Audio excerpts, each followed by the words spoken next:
be regulating. Oh, let me see here. I want to continue. We were going to be regulating or in a position to kind of provide oversight to non-traditional public transit agencies. So the genesis of meeting with your organization was it's an easy way for us to get the word out to a large group of stakeholders that would fall within the scope of this rule. And we did our best effort to contact individually many of you. So you've probably heard individually from some of my inspectors. And so this is a way, once again, to kind of open lines of communication and make sure that it's understood that we're really in a support collaborative role with the transit agencies and the mask mandate. I'd like to start real quickly with an overview of TSA, and why that's important is just kind of where TSA kind of comes into the picture, because I think you're used to dealing with the DOT authorities, federal transit authorities, some of the other DOT agencies, and we're a Department of Homeland Security agency, so that's a bit odd. After the 9/11 event, some statutes were written that obviously created the screening processes. They federalized the screening processes at our nation's airports after 9/11. Part of that law, though, was that it stood up all modes of transportation to fall within the umbrella, the security umbrella of the agency called TSA, and that's kind of where we came in. And so from the very beginning, TSA had a very small remnant organization that provided oversight in the surface realm. After the program kind of evolved over time, and there were some other laws passed that kind of enhanced our authorities and our scope of what we were supposed to do. But traditionally, what the surface organization does is work in the freight rail industry of all industries on the movement of hazardous materials through large, high threat urban areas. We also were involved in doing, and that was a regulatory kind of function that we had, but we also early on were given a mission to partner without authority, partner with many transit agencies, larger agencies like Bi-State Agency in St. Louis, KCATA, and KC Streetcar as examples in Kansas City, to do kind of non-authoritative but security risk and threat assessments to essentially improve the security posture of those open transit agencies. That are essentially way different than, when you get on an airplane, you obviously go through screening, but when you get a transit conveyance, you're not going through security protocols and searches. So that's kind of the genesis of where our program fits in. So it was a natural fit for us. And let me back up a little bit. So through the process of evolution of our program, we do have some oversight authority with like Bi-State. They have requirements to have security coordinators and to notify us if there are certain incidents that need to be brought to security related incidents to brought to our attention. So there are some minimal requirements, but with this new security directive about mask mandates, it brought in a whole new group of stakeholders that are non-traditional to us.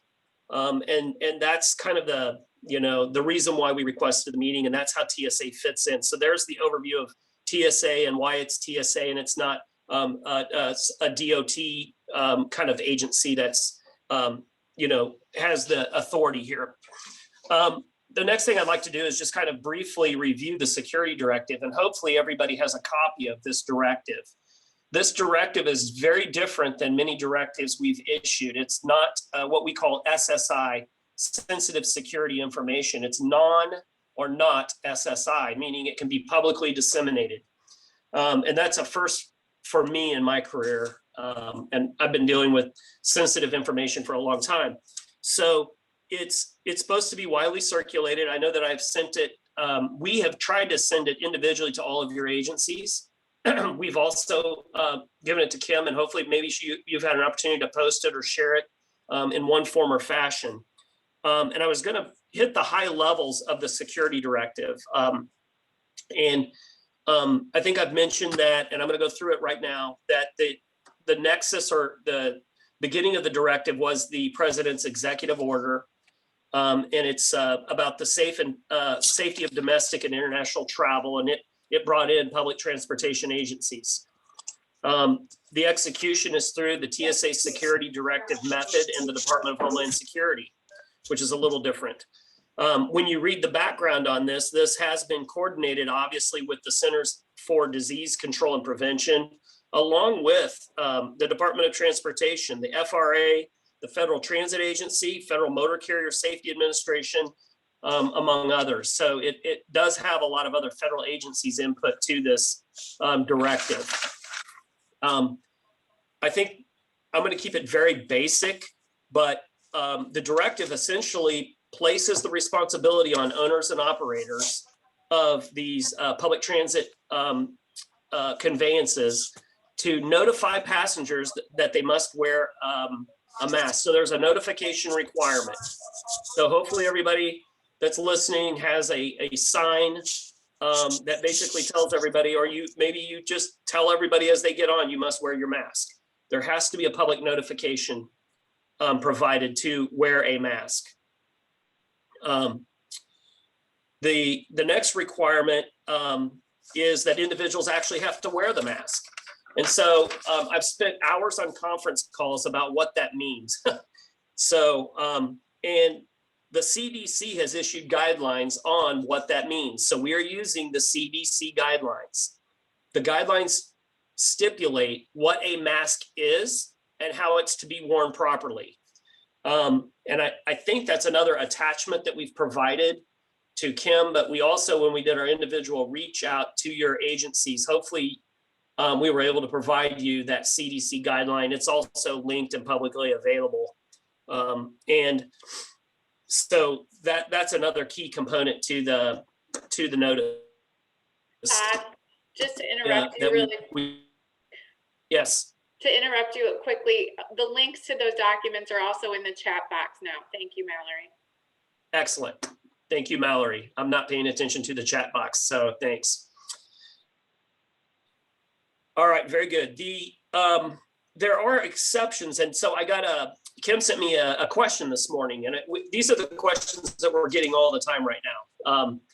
And so, like, who has to enforce this? Who has to wear a mask? What if somebody takes a drink, they get on our conveyance and they're wearing a mask, but then they want to eat, or there's other reasons why they take their mask off?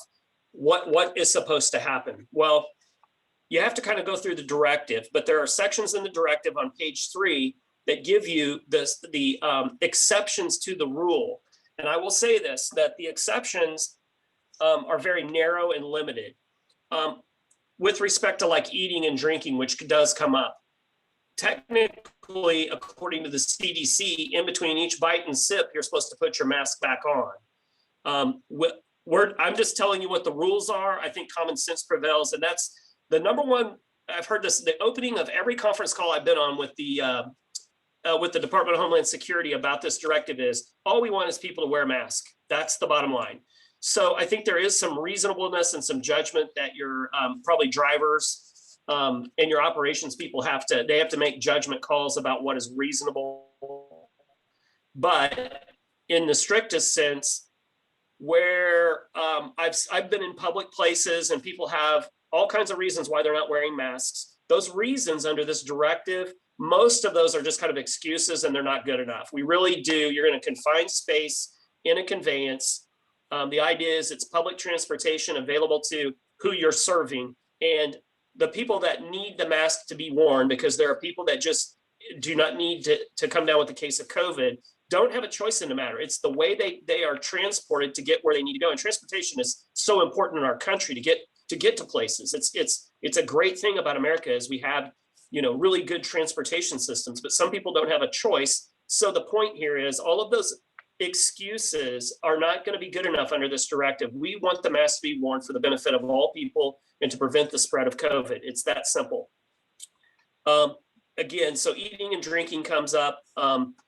if you have hearing impaired communication issues, so I need to be able to see your lips move so I can read your, those, that's a good reason. One of them is if unconscious or incapacitated, and so this is like somebody has, I don't know why it's in there, but they did talk about they had to address severe medical problems, so that is on the list. Another exception, as you read through here, if you're in a private conveyance for commercial, private, personal, non-commercial use. So if you have that situation, masks are not required. Or if you're the sole occupant of a vehicle, so you're driving your conveyance back to, a bus back to the maintenance facility or something, and you're the only one on there. There's some other categories of persons. So age of 2, under the age of 2 does not need a mask. This comes up a lot, people that cannot safely wear a mask. Well, this is under the ADA, not because I have COPD or I have bronchitis or because those are not covered under the Americans with Disabilities Act. These are true disabilities that prevent a person from wearing a mask, meaning the mask wearing itself might endanger their health and safety in a very imminent way. So a mask isn't a shield, by the way. It's a mask, has to meet the definition of a CDC mask, which that was a whole conference call for me as well. What is a mask? So, and then the other part is people whom wearing a mask would create a workplace health, safety, or job duty kind of risk. And that's under a federal regulation. And it has to be, something that's pretty extreme. So I guess the point of all the exceptions is really summed up in, it's not what you would experience maybe if you went to, a box store, like, a Home Depot or a Target. It's very strict because we're talking about public transit where people need access to transportation, and this is their choice of, or maybe so. Masks are to be worn literally under the executive order, which has the effect of law. So that's why we hear it said this is federal law, because it's an executive order and through our security directive. I'm going to take a breath for a second, and we will take questions. I'd just like to, if this was actually a round table with a table and we were sitting around, this would be more conversational. So Todd, the next part of this is, yes. I'm going to jump in yes. a second. I'm sorry, I keep interrupting you, but if anyone does have questions on any of this, you can place it in the chat box if you're not able to ask the question, and we can get to those questions in the chat box as well. That's always an easy way to do it on a Zoom call. So please feel free to place your questions in the chat box at any time. Sorry.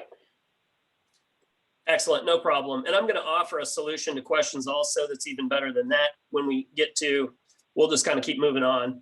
But that we will try to answer all the questions in this sitting if we can, but there are some, everything is nuanced is what I've learned about this. So, and it is sometimes dependent on the context of what you're really dealing with.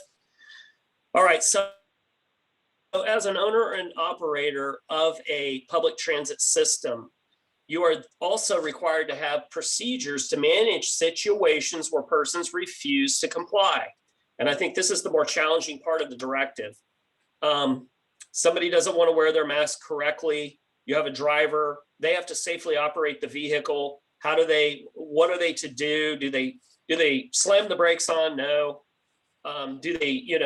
How do you deal with that? You need to have policies and procedures, and your drivers and operators need to understand what those are. And you have to establish those procedures. Our basic guideline is if somebody's not wearing a mask at all, they should be asked to put it on. If they're not wearing it correctly, then you should just ask them, like, could you please cover your nose with the mask? So the first thing is you try to resolve it at the lowest possible level, just using, basic customer service, methods and techniques. In severe cases where somebody is recalcitrant, they don't want to comply with that, request, we give 3 options, and these are must options. So one of the 3 has to happen then at some point. If they haven't boarded yet, you deny them boarding. So if they want to step on without the mask, you really should have them place the mask on before they board. It's really a bad idea to go ahead and let them get on with a mask not worn correctly. Because now you've got somebody on your conveyance. And I think things get harder that way. If the conveyance is in effort to disembark the individual as soon as possible. So generally what this would mean is at the next stop, if you're on a city bus, we don't want a metro system to stop in the middle of the tracks out of nowhere, probably the next stop as well. And often those conveyances have PA systems. It might be a small, more like a van, a 15-passenger van. The driver needs to safely operate the vehicle as their first priority. The idea of somebody not doing it and you're going to have to, make a reasonable stop at some point and have them disembark is part of what you would need to do unique to your system. We're not going to second guess how you do that. But they just need to be not, deny their boarding, number 1. Number 2, ask them to get off. And then there's number 3, if they're in one of your facilities. So let's say you have a bus station. And I know some of you don't use stations, and I understand you may have like a curbside like awning. There could be various places where you stage passengers to board your conveyance. Those areas, they're also supposed to be wearing their mask prior to boarding your system. You would basically ask them to leave the area, which is akin to, and we'll talk about this, like where does law enforcement come in? That would be more like a trespassing type thing. But generally, in the public transportation system, from the point where they reach your facility till they get on, and the directive spells this out, through the completion of their travel until they leave your transit facility, whatever that looks like to you, that's unique to you, they should wear a mask. And if they don't, then the customer service polite method is what we're asking you to do. The only time we would ask you to elevate it is based on your own local protocol. And elevate that beyond that would be, hey, this person is becoming very angry, disruptive. They've disrupted my system. We need to maybe call law enforcement. That might actually happen. And so at that point, we are not here to tell you how to do that. You're to develop your own procedures for that if you don't already have them. And when it becomes that elevated, that's where our security directive does in fact have a requirement to notify our Transportation Security Operations Center. It's an 866 number. It's in the directive. And you would want to call not local TSA, but the TSOC is what we call them, Transportation Security Operations Center. And you would want to, if it's a significant disruption to your system, that's when you would want to call them as well. Always call local law enforcement to have them deal with the matter before you would call us and report that. And we will always follow up. We will work with local law enforcement. We'll find out who that law enforcement supporting entity is. And then at that point, we can bring what we call civil penalties or fines against individuals that don't comply. But again, this is going to be a last resort for us. We're not in a position where we can essentially police every action of mask wearing on every transit system. There's just no way. We're asking the transit operators to do their level best to do that up front. And only in the most extreme cases where law enforcement might have to be involved would you, number 1, call law enforcement to resolve the matter. It's a safety issue at that point. And then also, we would want you to notify our TSOC so we can follow up and potentially hold the individual responsible and accountable for their behaviors and conduct. And we're there to support you in that way as well. So that's not the first card I would play if I were you. So I would try to work with your patrons in the best possible way. with that, I'm gonna segue into some no-cost programs because I'm gonna relate them to what I just told you. And some of the no-cost programs that we have available to any transit agency, and we've done these with the larger ones, and I know that Bi-State would attest that these are really good programs. They're part of grant processes for them, along with KCATA, Kansas City Streetcar just went through some of these. And these are great programs. They're no cost. They take a little of your time, but they help you reduce your security exposure and give you kind of visibility on, and also we have training programs. So let me just kind of run through, and I'm going to do the most relevant program first to this security directive. And we call it our EXIS program, EXIS. No need to write it down. What it is we do a custom tabletop workshop specific to your agency and local law enforcement, where we have a conversation about, we can do scenarios of this passenger didn't wear their mask. What would we do? How would we, do we pull the vehicle over? We would walk through your agency, your local supporting law enforcement, and the TSA. We would have a conversation about those scenarios. It takes maybe 30 to 45 minutes. It's orchestrated by us, and that's available to you if you want to go through some scenarios. And its audience is management level, so it would be your primary managers. We would be happy to do that type of, you could block an hour and we can do it within an hour, very similar to this roundtable. It would be specific to your agency, and we would have some scenarios. We also have in St. Louis, one of my inspectors over there, Matt, has worked with Bi-State because they have some scenarios on mitigation for engagement with your patrons. And so we would make some of those mitigation methods and training and scenarios, compliments of Matt, who is working with Bi-State right now on some of those, to how to deal with difficult passengers under the circumstance. So that's called our EXIS program, and we would walk you through some of those scenarios. And the next program I would suggest is what we call RMAST, which is all government. I've done this for 30 years. We have all these acronyms. So let me sum up what an RMAST is. It's a quality security training event for your actual frontline operators. And many of these programs have gone online and they're virtual.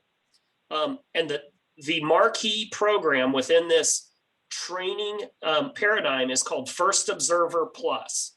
It's an online program, and that's another program we would offer your operators. It gives them an online interactive video tutorial about security awareness while you're driving a public transit, vehicle conveyance, whatever that looks like. It could be a city metro bus. It could be a metro. We have it for all modes of transport. We have it for pipeline. We have it for freight rail. We have it for school buses, which is another industry that we're very involved with. But the First Observer Plus it's a benchmark gold standard training program for your operators. I love it. I think it's great. You get really good high quality training.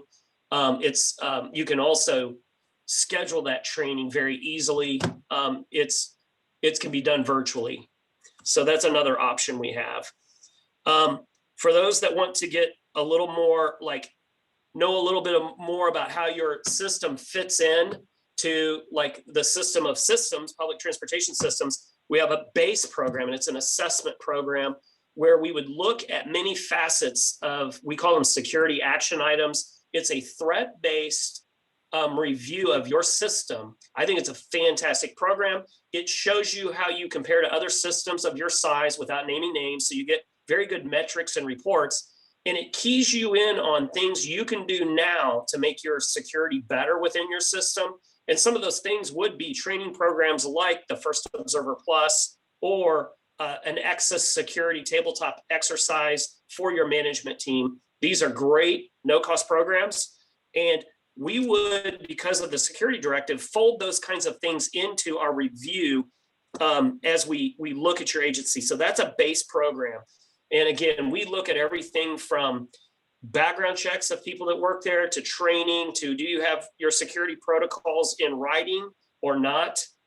There's a lot of things we look at and we give recommendations for. And then the last program is what we call SETA. And it's where we cooperatively and we work with you to test your operators to make sure they're seeing things that they should see and then reporting those correctly. So it's like a live test of the system to see if everybody is alert. And so that one is like, we're really pushing it to put, bags on buses in transit systems and see if the operators notice that they should not be on that and report that. It's all in a controlled environment. So we work and partner with the law enforcement so they don't think it's a real one and, respond incorrectly to a test.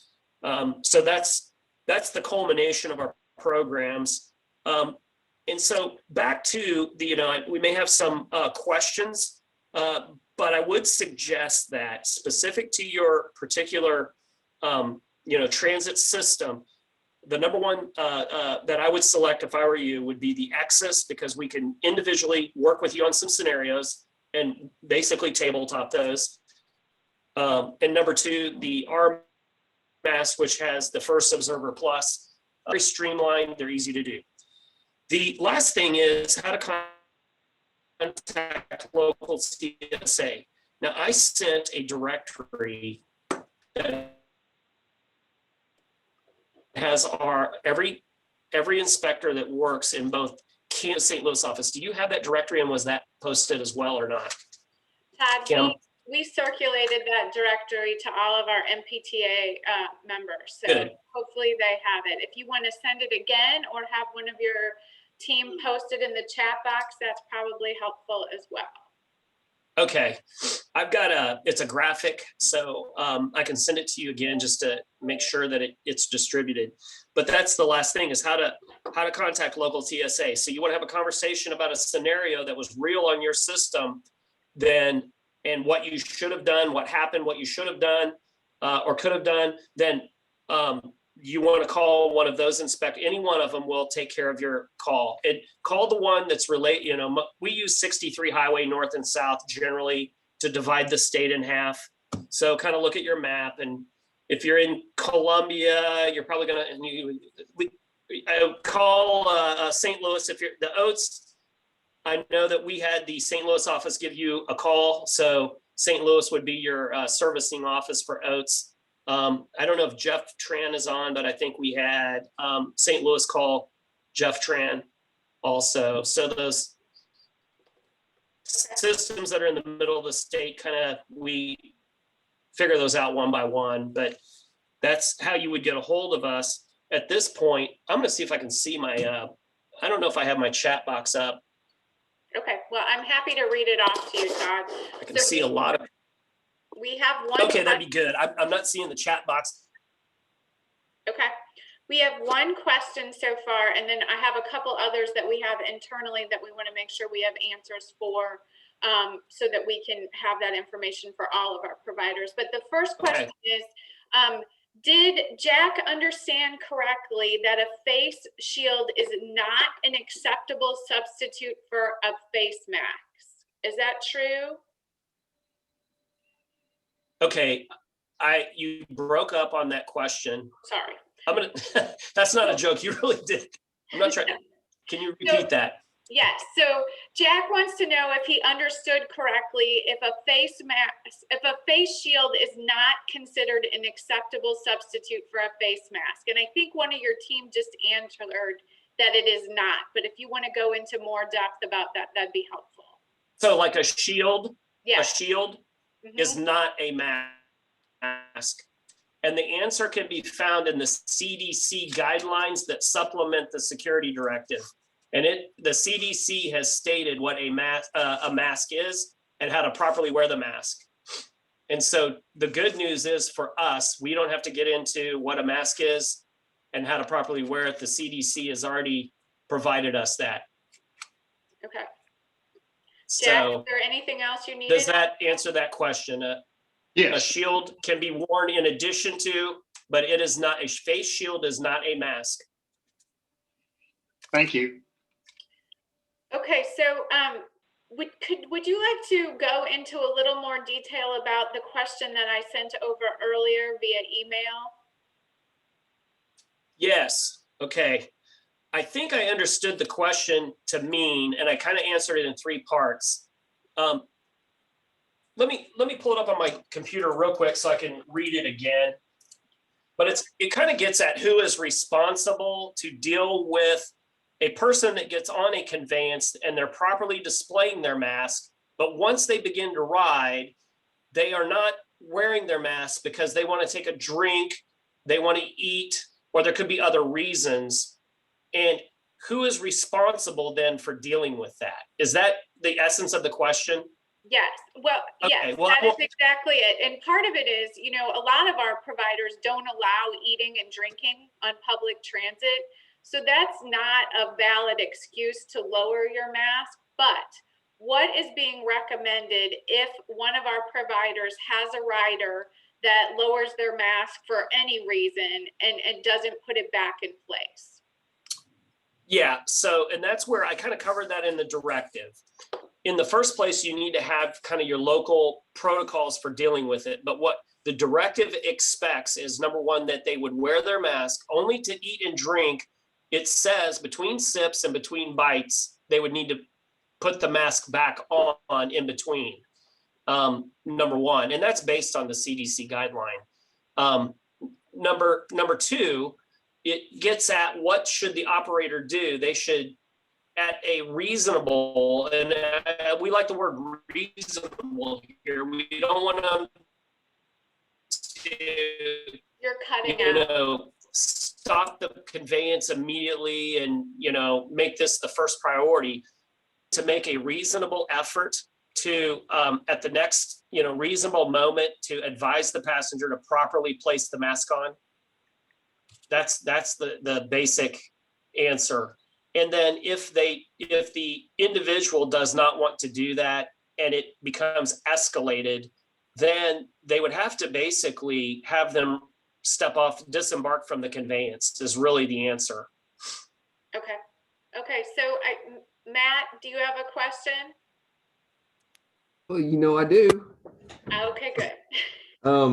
Todd, okay, so actually as this was starting, I was still on the phone with a friend of mine in another state.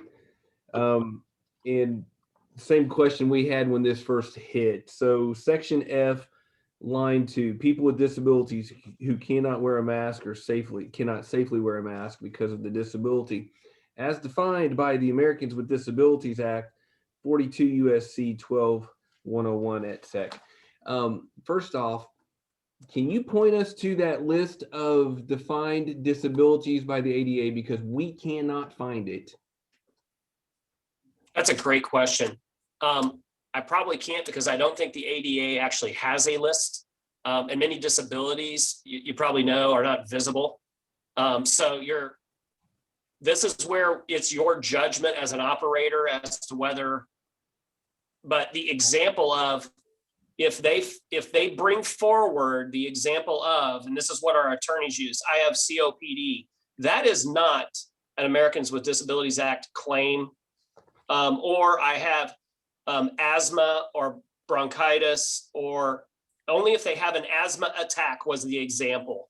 So I think the way I would answer that is there is no list.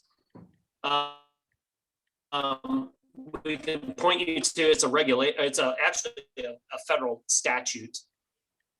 It's what as an operator, your judge, whether you want to grant that or not. We're not going to decide that or second guess your decision about that claim that's raised. Does that help? No, actually, that makes it a lot worse. That cloudies the water for us. We have a lot of people that their jobs are to safely drive a bus, and we want them to do that as safe as possible. We don't want them having to make judgment calls. They don't want to make judgment calls. They want it to be clear. And so when the executive order and the security directive specifically point to the CDC or I'm sorry, the ADA circular, I feel like we need help then. We need to know what that list is because that's an Okay. exempted list, and we don't know how to go through the process to exempt. And how do we get, I mean, what are we allowed to do in terms of somebody says, well, I have a disability. We've been trained for years. We can't ask questions about what your disability is. We liken this to the service animal. We can't ask, can you prove that that service animal provides that service? We've been trained for years not to ask these extra Right. questions. So we would like real clear guidance on how to do this. Okay, that's what I'm gonna have to take back. Okay, I'm not gonna be able to give you beyond, I think our intent was that the operator, and I've been on, again, hours of calls. We want the operators to exercise judgment within their own systems and apply these exceptions. Unless they're clearly misapplied, we're probably not gonna have, and we were to get a complaint or something like that, we would probably, you're not gonna hear from us about doing it or not doing it. But I will follow that up, and I will see. We are supposed to have an industry Q&A. I think the vetting on that, the fact that it's taken weeks to do, kind of gives you a clue as to some of the issues. I wouldn't doubt that this is on the list of Q&As already. So, and trying to answer some of these questions is challenging, but that's one I'm gonna have to take back. And I can appreciate that. I just know the guy I got off the phone with, we both asked this exact question to the FTA directly, and the FTA referenced the guy back to me because I had already asked the question. Like, I still don't have the answer, and so we're just seeking guidance because we don't want to violate somebody's civil rights above all. Oh, for sure. That and at the end of the day, it's even though we're following this directive and we're following the executive order, the lawsuit's going to come to me, not you. Right. So I just want to Right. make sure that I'm executing this as well as I possibly can. Right. So Matt, this may help too. We have to do this at commercial airports, and our own staff is having to apply this ADA exception. So we're practically dealing with this every day, and we get the same training that you do about the, the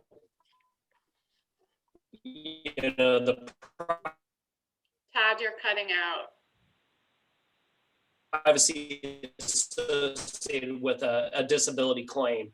So it's a sensitive area. It always has. We lost like the second half of your comment, Todd. You cut out. Oh, I'm sorry. I think I'll just kind of repeat what I said is our screening workforce has to screen passengers and apply this exception every day right now. And we experience the same thing with a claim of a disability and the sensitivity and privacy associated with that claim. So we do have, so hopefully there's an answer that I can bring forward that will help you. And then my question was, Matt, what agency are you with? I'm with City Utilities in Springfield. Okay, excellent. So Springfield, I think we reached out maybe to you or somebody at City Utilities to make sure you had a copy of this. So, and that's the Kansas City office. So I will have either personally I'll follow up or we'll have somebody follow up on that. Okay. I appreciate that. That's made that note. the number one question we've had the whole time. Yeah. And just a little bit about my personal background. My background is actually in aviation safety, not security. So when you talk about transportation safety, it's very near and dear to my heart. So I understand operating a vehicle is the number one safety concern, not a mask, for obvious reasons. So I get that. Yeah, and we called the police out to a warming shelter bus this morning for this very thing, for not wearing a mask. I mean, not the disability side, but for not wearing a mask. So we have that. And then I'm curious, are you done with your presentation? Because I've got a question about something that actually happened this morning as well. So before we move on on to that, Todd, when you have the answer for Matt, he's not the only one concerned about that Yes, question in Missouri. for sure. So if you could share that we can get that out to all of our providers, that would be very helpful. Excellent. Yeah, I will. Yep. Okay, Matt, next question. So show and tell time kind of thing, really, in just scenario. If I understand right, so we've been basically doing a civics lesson for everybody that's involved. Why is the TSA involved in this at all? So things you've been saying, implementing arm, enforcement arm. We've been sharing that. But if I understand right, so a point where there's a threat or an assault made on the agency or the operator, a bus operator, that's when we need to go straight to the TSA, not necessarily go through our police. Is that No. correct? No, you would use your existing procedures. And we're interested in civil enforcement actions against individuals after the fact. Okay. You have to put all of your. I didn't catch after. You have to put all of your. You want to use your law enforcement protocols. Am I skipping? You're Yeah, skipping a pretty lot. bad. Okay, I apologize for that. You'll want to use your law enforcement protocols like you would already. Okay. Our interest is civil enforcement action against individuals for that disruption. And so we're going to look at that after the fact and contact the individual and probably bring a civil fine against them. Okay, and the reason I ask is because we have a driver had an interaction with a potential passenger this morning where basically the guy opened up his jacket and pointed in and made some, basically the driver took it as a threat. That motion was made 3 times, like, I've got something in here for you. And it's all about the masking mandate, but we've talked to we have city police contracted at our transit facility, and we talked to them about this mask mandate, and they talk about the fact that this is a federal mandate, the law enforcement, that there's lines you don't cross when it comes to federal mandates. And so they're willing to do anything they can to help us. They're not going to leave us alone, but I think when it comes down, like, this seems to be a threat made because of the masking mandate at the federal level, they'll probably respond to make sure that we're protected, but they're going to say it's not our place. Does that make sense? Yeah, it does. And so this is not a new situation for us where, again, there's criminal implications with a person's action that fall within the scope of state laws. And in our case, there's civil implications that fall within the scope of a federal law. And I've worked with this scenario for decades. The law enforcement agency still needs to continue to enforce state laws. The mask mandate doesn't change that, number one. Number two, what it potentially could change for them, and that's why an excess tabletop is a really good deal, where you can pull in maybe a sergeant that is assigned to your, maybe a captain or sergeant, where we can coordinate these efforts. But under your scenario, our authorities are different than that. So a state law might be, hey, you've trespassed, or it might be some sort of criminal threat, not related to transportation. There's probably, in the state of Missouri, there are statutes for just threatening people. And so they would enforce that. We would look at them differently. We would look through the lens of, did you wear the mask? Yes or no? When you were asked to put it on, what was your behavior and conduct? And then as a result of that, did you disrupt the aggravating circumstances surrounding that? Did you disrupt a transit system? And under the circumstances of, yes, they disrupted it in a significant way, we had to pull it over, we had to disembark, we had to call the police, we had to take the bus out of service. we would probably then look at that through the lens of our federal and local criminal authorities.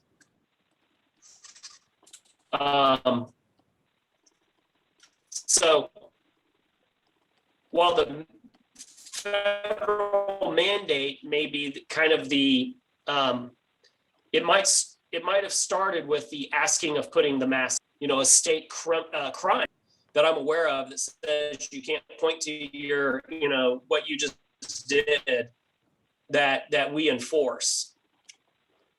There's no federal crime. It's traditional federal versus state kind of coordination of, and sometimes there are overlaps of laws, but often there are not. Okay, are there any other questions for Todd today?